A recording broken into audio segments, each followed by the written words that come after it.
According to my YouTube analytics and the way the campaign is actually going, DC20 by the Dungeon Coach is shaping up to become quite a popular new tabletop RPG system, and I cannot fault people for it because I've yet to find one rule that I don't agree with. So here is a few rules that I find very cool and I didn't talk about in my previous videos. Hi there fellow roleplayers and game masters, my name is Mr. Trosk and I want to do the full transparency thing. The first video on DC20 that I did was a sponsored video, and that's why I tagged it as a sponsored video, because I was getting a few bucks to talk about DC20 on my channel right here and show it to you guys. It wasn't scripted, there were no talking points, there was nothing I should say about it, was just me giving my honest opinion on the new system by the Dungeon Coach.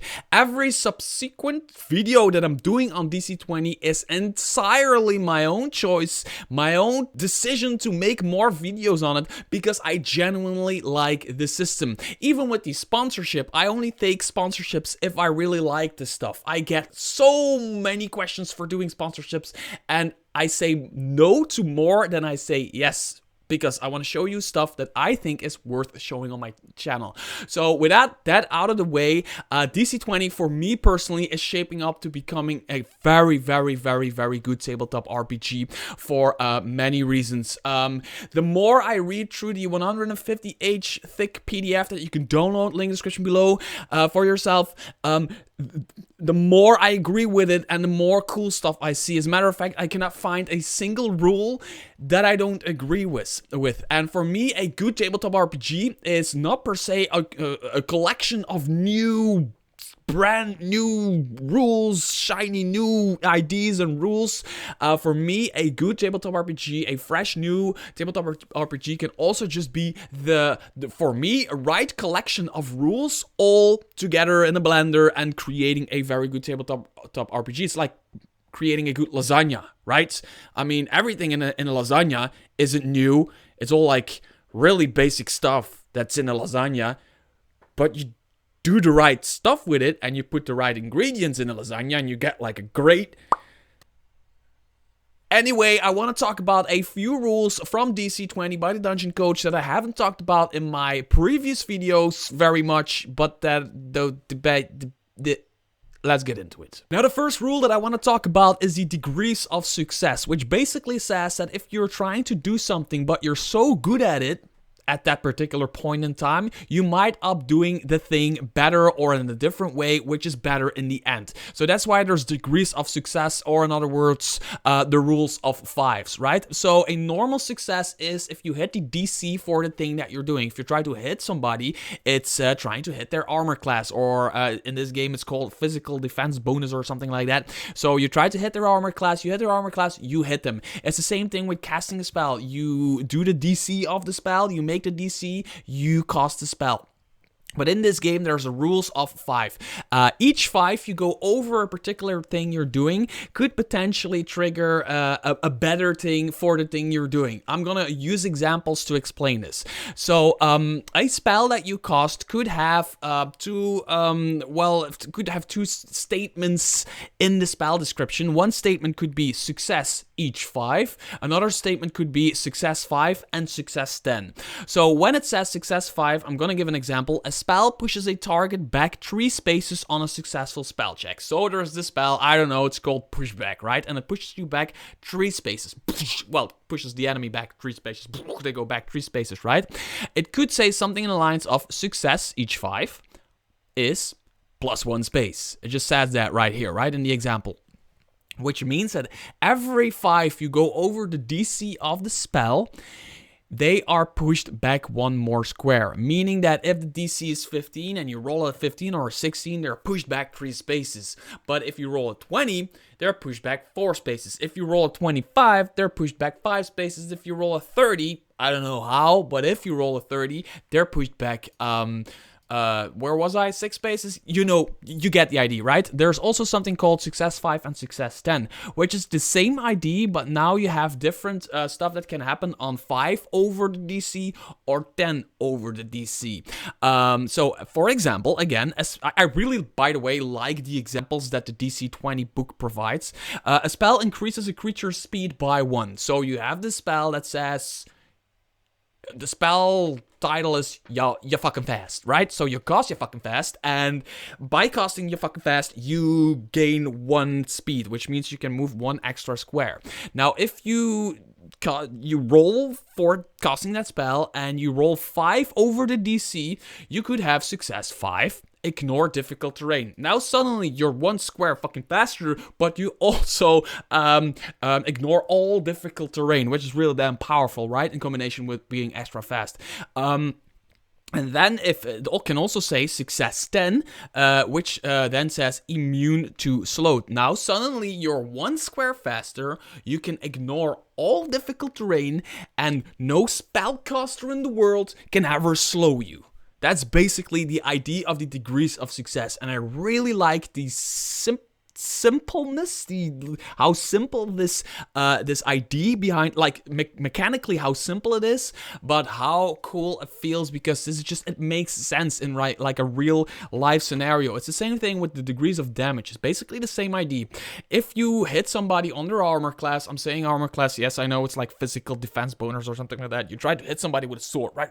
They have 16 armor class, you hit 16 or 17 or 18, good, you deal the damage of your weapon plus the thing you're doing from your maneuver or whatever, right? If you go 5 over, you deal 1 extra damage, which is a heavy hit. If you go 10 over, you deal 2 extra damage, which is a brutal hit. And a brutal hit is also automatically a heavy hit in terms of some stuff, like when you're doing a certain maneuver or you have certain abilities, you might trigger some stuff from your class description or whatever on every heavy hit, meaning that a brutal hit is also a heavy hit, right? So there's a stupid little table here, which wasn't necessary, but it's always handy. Like if you go equal or greater, it's just base damage. 5 or greater, base damage plus 1. 10 or greater, base damage plus 2. And it actually says if you succeed on going like 15 over, it's base damage plus 3. And that is a basic thing. You could hit somebody in like a strong part of their body that's gonna do damage, but you hit them like where there's no really any important stuff or whatever, it's gonna do damage. But you could also hit somebody on a weaker part of their body, it's gonna do more damage, and it is a better degree of success when you're attacking somebody.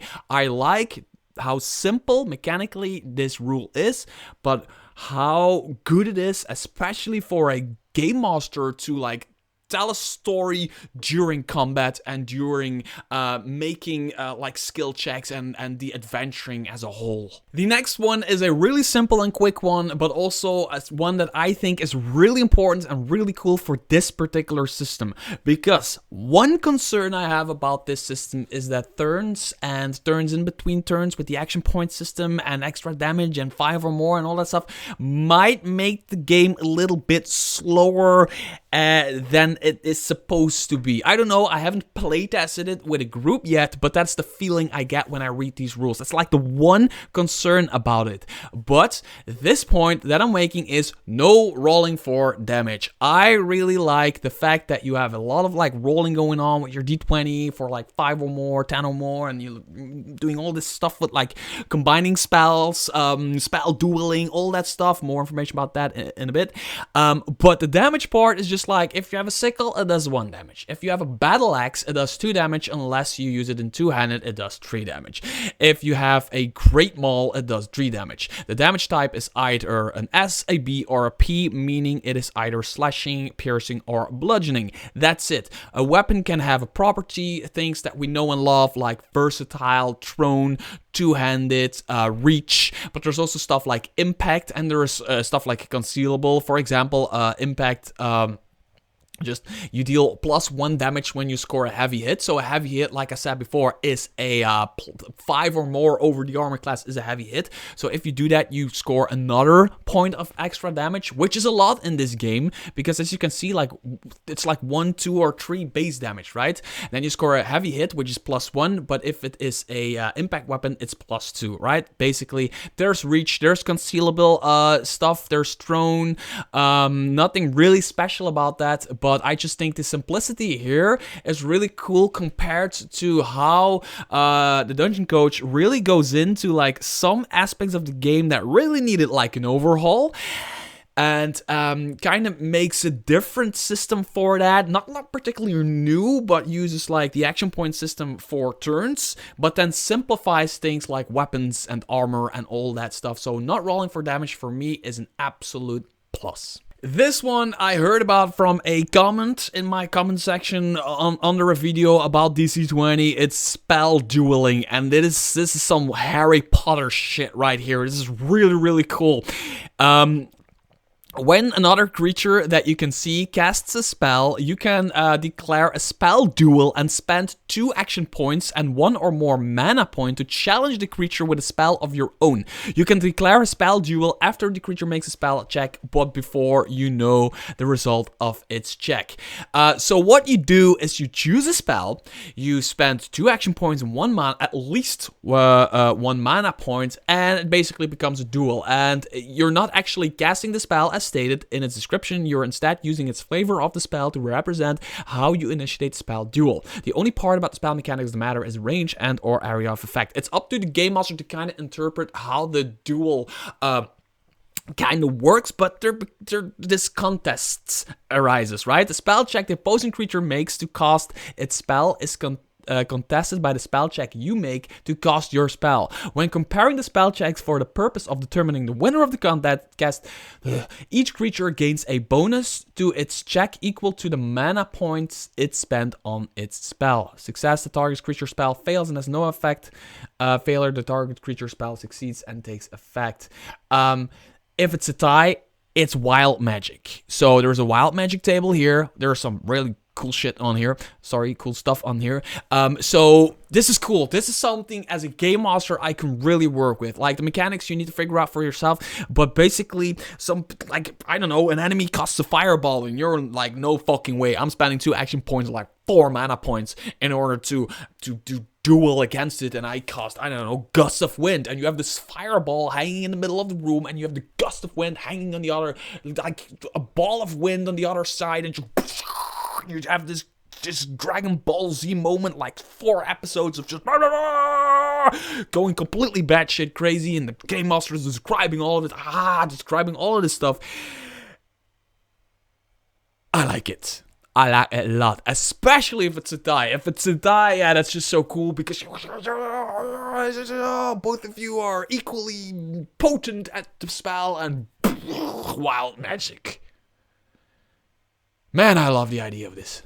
The last rule that I want to talk about in this video is combo spellcasting, which is a really cool rule that utilizes the simultaneous initiative concept of this game, where a few players might be together in the initiative rounds, then the enemies, and then a few other players act more as a group, kind of borrowed from the Cypher system, and I really like playing that way, because it really invites like this team play, and 2 or 3 players might be like in the same initiative thingy, and they might be like, oh, I'm going to do this, but if you do that and I do this and you do that and I do this, we can do this thing, right? Which really works in the Cypher system, and this takes more advantage even of that, because there's something called combo spellcasting. Combo spellcasting, basically, if 2 people can cast the same spell, they can combine that spell, let's say Fireball, just saying something at the top of my head, right? They want to cast this fireball, but they want to make it extra big and extra powerful, so they combine both their version of the fireball spell to make one big fireball, right?